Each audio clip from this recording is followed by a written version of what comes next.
Alright everybody, here we go. Lesson 7, Infrared Spectroscopy.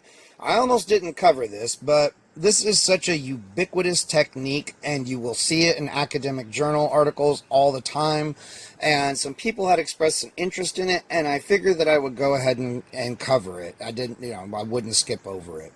So we're just going to go through what the textbook has to say about this. I'm going to go through this in a little bit of detail because I do want you guys to be able to understand this, and when you see an infrared spectrum in the future, I want you to be able to recognize it. I want you to know what the hell it is you're looking at, so that you can actually say something intelligent about it.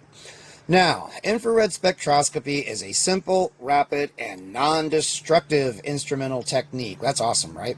That can give evidence for the presence of various functional groups, okay? So if you had a sample of an unknown, you could run an infrared spec on it in order to try to figure out what's in it. And it says, along with determining its solubility in common solvents and its melting and or boiling point. This is not always true, of course. I mean, in the real world, guys, in the 21st century, you might do a melting point, or a boiling point. Yeah, sure. Determining its solubility, maybe if it's a new compound, or, if it's... that just seems a long and tedious process, and there are, much better instrumental techniques that can do that. Also, you can't always get melting and boiling points on compounds, as I discovered when I was taking advanced synthesis in school. And I decided to, because I just missed the memo that we weren't supposed to get a melting point on this compound, and in retrospect I should have realized it, but it was o-phenanthroline iron 2 perchlorate. And at 200 something C it exploded. Of course, this was in a tiny little glass capillary tube. It didn't even break the tube, but it did create one hell of a bang that really freaked out my TA, which was really funny. So yeah, I think they're just kind of simplifying things for you here. In the modern world, you would do things like run an infrared spectrum, an NMR, you might do some chromatography, things like that. But anyway, in your lab, in your amateur work, yeah, okay, solubility, melting, boiling point, yeah, that's going to be your go-to things here, as well as thin layer chromatography, which we will be discussing in detail. I'm even going to do a video demo of this at some point. So many people have asked me to, and I just haven't gotten around to it yet. So we see infrared spectroscopy, as with all forms of spectroscopy, depends on the interaction of molecules or atoms with electromagnetic radiation. Infrared radiation causes atoms or groups of atoms or organic compounds to vibrate with increased amplitude about the covalent bonds that connect them. This is really important right here. Infrared radiation is not of sufficient energy to excite electrons, as is the case with some molecules interact with visible, ultraviolet, or higher energy forms of light. All right? And this is important, and I'm going to touch on something here that I'm sure you hear about. People going on about, my 5G is going to kill us all. It's going to give people cancer, and it fucks with you, yada, yada. Well, but microwaves don't have enough energy to break chemical bonds. The best that they can do is heat something up. You get heated up far more when you just walk out into the sun. So... or sit in front of a heater in the winter. I really don't think that that's going to do anything. You have to get to visible light before you can get some bonds to break. Visible can only do a few of them. Ultraviolet's where you really get to where you have enough energy to start chewing up chemical bonds left and right, which is what makes ultraviolet radiation so fucking destructive. Since functional groups of organic molecules have specific arrangements of bonded atoms, absorption of IR radiation by an organic molecule will occur at specific frequencies characteristic of the specific functional groups present in that molecule. So, we know if we get an absorption at a certain frequency and, we look at the peak shape and look at what it looks like, that's a good clue that we have a particular kind of functional group or chemical bonding going on. Now, I want to go up here real quick. You can see a schematic for an infrared spectrometer. You see you have a little filament here that gives off infrared radiation, a very expensive little filament for something that just heats up. The radiation is split, and then infrared radiation going through at specific frequencies. So it'll start at one frequency, and then it just works its way up through the spectrum, passing it through the sample. The absorption of the infrared radiation, or lack thereof, is all recorded, and then some mathematical witchcraft called a Fourier transform is done to it, and that gives you this. One thing you will note about infrared spectrum is that they always look like they're upside down. They're not, but they look that way. So when you see something like this that looks like it's upside down, that's a pretty goddamn good clue that you're probably looking at an infrared spectrum. All right. I just said all this. Now, this fucked with me when I was in school. It really did. This threw me for a loop. Wave numbers. I could never understand what the point of it was, and it took me a long time to realize that the only real reason to do this bullshit is just to make the numbers more manageable. So rather than, saying that, oh, we have an absorption here at a wavelength of, I don't know, 1.235 times 10 to the negative 6, meters or something like that. No, they want to make the numbers more manageable. Oh, it's at 100 or 3,200. So they take the reciprocal of the wavelength in centimeters, mind you, for these wavelengths that are like, infrared radiation. I think at that point we're talking about microns, so we're talking about millionths of a meter, if not billionths of a meter. I think it's millions at that point. So again, the only reason I can think to do any of this is just so that when you look at the little numbers that represent the fucking wavelengths of light that pass through the sample on top of it, it's a nice, easy number to say. That's the only reason I can think to do this. So yeah, like I said, when I was in school, that really threw me for a loop, because I was just like, why wouldn't you just put the fucking wavelength or the frequency up there? Why wouldn't you just do that? Why are we using wave numbers? What is this thing? Why are you even doing this? And I think that is why. So all you need to know, guys, and it's always reported the same. All infrared spectrums will be reported in wave numbers so that you can compare them all. So just when you see, you know that it is measuring the absorption at a certain frequency, and then you look at it and you see something like 2,500. And you're like, well, what the fuck? That's where that number's coming from. All right. Now, the different kinds of vibrations that you can get in molecules. So if you just have two atoms bonded together, you can get a stretching vibration, kind of like it's connected by a little spring. It isn't connected by a little spring, but it kind of acts like it. When you've got three atoms, you can have a symmetric stretching. You can have an asymmetric stretching. You can have an end-plane bending, which is called scissoring. Oh, we're scissoring. Or you can have an out-of-plane bending vibration, which is called twisting.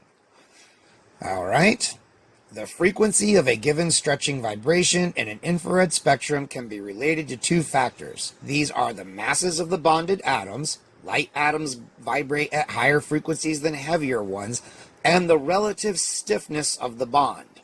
These factors are accounted for in Hooke's law, a relationship you may study in introductory physics. If you are curious about that, I would go onto YouTube, type in Hooke's law tutorial, and then you can probably find out all about it. All right. We continue with our discussion that sounds vaguely vulgar. Triple bonds are stiffer and vibrate at higher frequencies than double bonds, and double bonds are stiffer than single bonds. Damn, somebody get those single bonds some Viagra. We can see these effects in Table 2.6. Notice that the stretching frequencies of groups involving hydrogens all occur at relatively high frequencies. Yada, yada. Okay, so you can see here, if you have a signal within this range, it generally corresponds to these things, all right? Notice how the frequencies change as the bonding situation in there changes. All right. Let's see. Oh, this is important. Not all molecular vibrations result in the absorption of infrared energy. In order for a vibration to occur with the absorption of infrared energy, the dipole moment of the molecule must change as the vibration occurs. Now that's interesting. Where is it? They gave a good example. Here we go. Thus, methane does not absorb infrared energy for symmetric stretching of the 4 CH bonds. Asymmetric stretching, which remember, asymmetric stretching is when you've got this situation going on. So one's, on it, it's been stretched up and now it's compressing again. This one's stretching out. So it's asymmetrical. That is changing the dipole moment. All right, where does it say it? Hello. Asymmetric stretching of the CH bonds of methane, on the other hand, does lead to an IR absorption and accounts for the reason why methane is an important greenhouse gas. Symmetrical vibrations of the carbon-carbon double bond and triple bonds of ethene and ethyne do not result in the absorption of infrared radiation either. So, basically what they're saying is that if you want symmetric stretching to absorb infrared radiation, it would help if these atoms were different so that the dipole moment can change. And that's the thing. I mean, the dipole moment has to change in order for infrared radiation to be absorbed. And remember this, guys, I should have mentioned this earlier, but infrared radiation is heat, right? You feel IR is heat. Now, one thing I do want to point out with this, and here's a little spectrum here. One thing that makes this so incredibly useful is that the infrared spectrum of a compound is very characteristic, all right? A compound is exceptionally unlikely to have the exact same infrared spectrum as another compound. That's why infrared spectrums are called the fingerprints of a compound, because it is exceedingly unlikely that another compound will have the exact same infrared spectrum. You're starting to see why this is such an incredibly useful technique now, and why I wish I could afford to buy one of these goddamn things. So you see here, this is just a table of characteristic infrared absorptions of functional groups. It tells you about the intensity, the frequency range. You can see the various groups here, all the wonderful little stretching and all the other things that it can do here. Cool, right? I think that's probably really straightforward. And they're going to talk about it right here.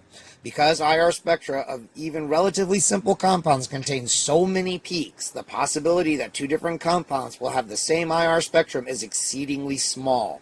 It is because of this that an IR spectrum is called the fingerprint of a molecule. When I was learning about this in school, we were taught that there was also a certain region within the IR spectrum called the fingerprint region, which I believe is on this side of it.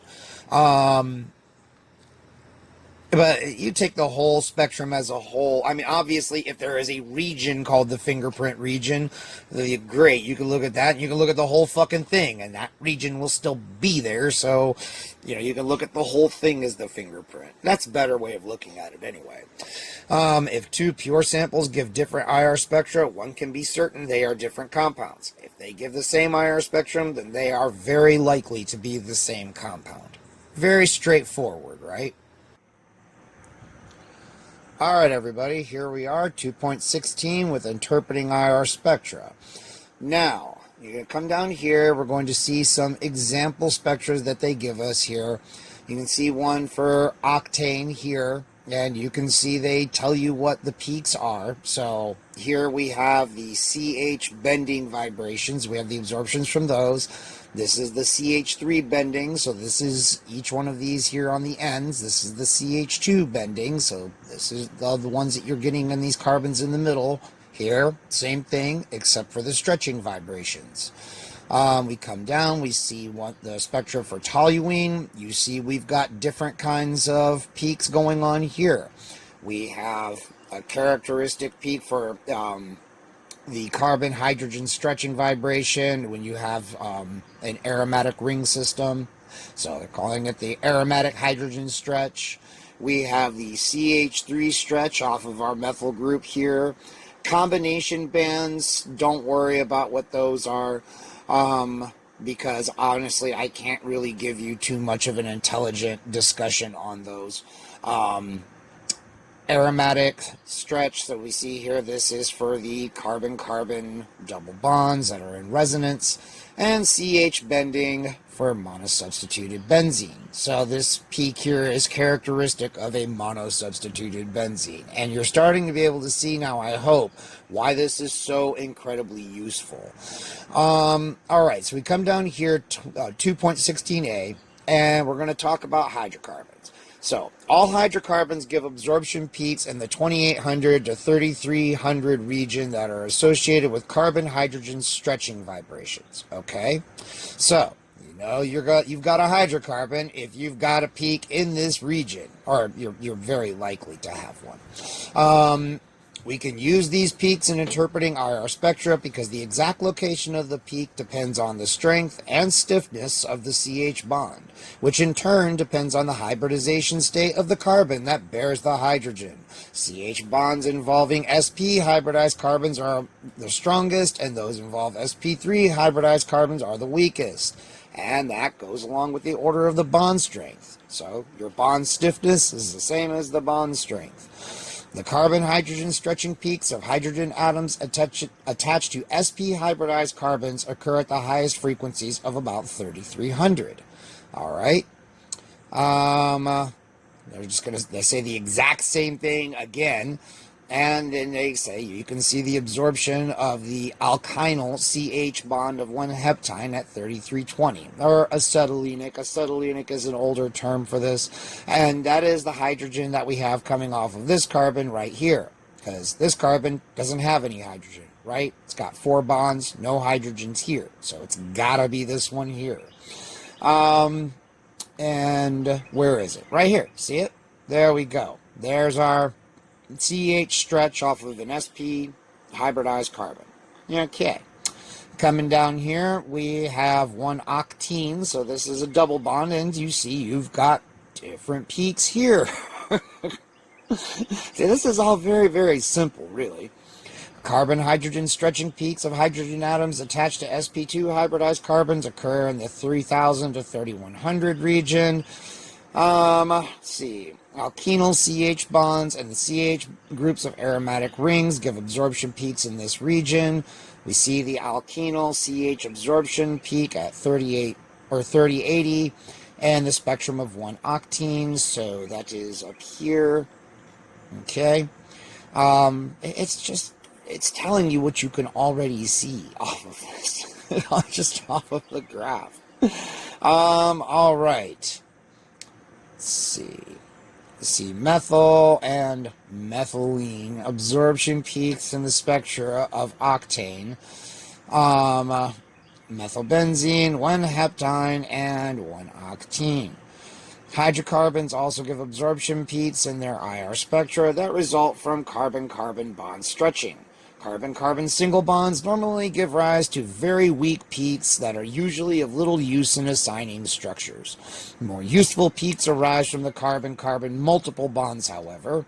Carbon-carbon double bonds give you absorption peaks in the 1620 to 1680 region, and the carbon-carbon triple bonds in the 2100 to 2260 region. These absorptions are usually not strong ones, and they are absent if the double or triple bond is symmetrically substituted, because no dipole moment will be associated with no dipole moment change is associated with the vibration. Sorry. The stretchings of carbon-carbon bonds of benzene rings usually give a set of characteristic sharp peaks in the 1450 to 1600 region. Absorptions arising from carbon-hydrogen bending vibrations of alkenes occur in the 600 to 1000 region. With the aid of a spectroscopy handbook, the exact location of these peaks can often be used as evidence for the substitution pattern of a double bond and its configuration. You can look for patterns, and what they mean here with, you can see as evidence as substitution pattern of a double bond and its configuration. What they mean is that, different kinds, and you're going to see this in the example one that I'm going to give you, but, different kinds of little peaks that pop up you'll have characteristic peaks for, things that are substituted one way, characteristic peaks that pop up for things that are substituted another way. Again, we're going to see an example of this, so hang tight. Alright, infrared spec gives us an invaluable method for recognizing quickly and simply the presence of certain functional groups in a molecule. So, of course, we have our all-important carbonyl group, and it's present in all of these fucking functional groups. And you see that it gives strong peak for stretching vibration between 1630 and 1780. And here you go with all of the regions that all of these different carbonyl compounds will undergo a CO stretch. So alcohols and phenols, you see again. I mean, at this point, I'm beginning to hope that you guys can just read and, look at charts and you can compare these things. All right. Just see here that you have the shape of the peak can give you information about the structure. All right. Carboxylic acids, amines. The IR spec that you get off amines can tell you whether or not you have a primary amine or a secondary amine. Very useful to know, right? And you just come down here, you see more examples. It's telling you exactly what the vibrations are. It's telling you the regions that they're in. And that's it, basically. We come down here to where they're giving, telling you how to interpret an unknown. And it gives you a couple here that you can practice with. So that wraps up chapter 2. And just to finish this out, I just want to give you a real life example of an IR spec and its interpretation. Alright, so I wanted to wrap up this video with using a real life example of an infrared spectrum that I got. This is the spectrum that I got for the exploding compound, the tris-ortho-phenanthroline iron 2 perchlorate trihydrate. This is the paper that I wrote up for that experiment for that class. You can see we did other analyses on it as well. We also did an NMR on the compound. We will talk about NMR later on down the road. That is arduous as hell. But anyway, you can see what I got here. And this is great because it shows you what a real modern IR spectrum would look like. You can see you run it, the software identifies where all of the peaks are, gives you the wave numbers for all of them, makes interpretation of it a fuck ton easier. And you can come up here where you can see my interpretation of it that I gave for the paper. One of the nice things is that I already knew the structure of this compound, so I could just, kind of go and look for the features I was looking for and say, oh, yep, there they are. So, anyway, I mean, this is for school, people. So you can see, I say, peaks at 624 and 724 are characteristics of 2,3 disubstituted pyridine rings, and the peak at 844 is characteristics of 1, 2, 3, 4 tetrasubstituted benzene rings.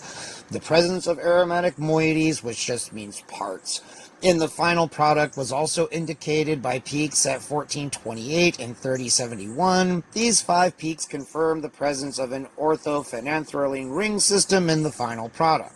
The large peak at 1095 centimeters wave numbers corresponds to CH bond deformation vibrations of substituted pyridines, which have a positive charge on their nitrogen atoms. This peak gives evidence for the bonding between ortho-phenanthroline nitrogen lone pair electrons and the vacant d orbitals on the iron 2 cation. The presence of water molecules in the final product is evidenced by a broad peak at 3583, which corresponds to free OH stretching vibrations. See? And so, I mean, that's how it's all done, people. I hope that at this point, this is all, you should be able to see it's very, very straightforward. If you get a compound, you have some suspicion of what it is, you get an IR spec on it, and then you can go through, look at the peaks you have, go and look at various reference works that tell you, well, these, things absorb in this region, these things absorb in that region, and you try to match it up and see if it is reasonable, if it makes sense. In the case of this compound here, I mean, this compound is hardly unknown, so it is conceivable that in a database somewhere, somebody has a spec of the pure compound. So, I mean, I could have gotten my hands hands on that, I could have just compared it to this. So anyway, I hope all of this makes sense. It is extremely straightforward and easy. The only thing that gets complicated is when you got, very complex compounds like something like this, where you have a fuck ton of peaks and you have to decide which ones are meaningful and which ones aren't. That's probably the more tricky thing. And a lot of this would come with experience too, just from, you run this is how I got good with chromatography, just from doing it, day after day, year after year. After a while, you're going to get to where you start seeing the same kind of shit over and over and over again. And that's how you end up with these fucking brainiacs with the, the melon heads, like the people on Star Trek that can just glance at this shit and they're like, oh, well, you have these peaks here and these peaks here, and this is characteristic of this. I mean, this is not something that is attained easily. That's a point you reach after years of fucking working with these things. So, you can become as proficient as you like with this, just depending on how far down this rabbit hole you want to go. If you own an infrared spectrometer, then it's absolutely worth it. If you don't own one, it's probably just good to be able to recognize these things, know what the hell you're looking at, understand where these peaks come from, and at least you have a snowball's chance in hell of being able to figure out, what's going on there. Much better than somebody that's never seen this before. So, I really hope that that's clear. This was a hard section for me to teach, guys, just because IR Spec is something that I just haven't worked with a whole lot. I wish there was a chapter on chromatography, because I could tap dance all over that motherfucker. But anyway, again, it's so simple. I think you guys can understand it. So, if you like that video, give it a thumbs up. If you didn't like it, please tell me why. If you have questions, ask. If you think I could have explained something better, please, for the love of God, put that shit in the comments, and I will make sure other people see it. Subscribe, share the videos, please donate some money if you can possibly afford to. It's very time consuming to do this project, man. It really is. And the more support I've got is the more time I can devote to these and the quicker I can get them out. And until the next one, you guys, where we start chapter 3 in acids and bases, yay, I will see you later.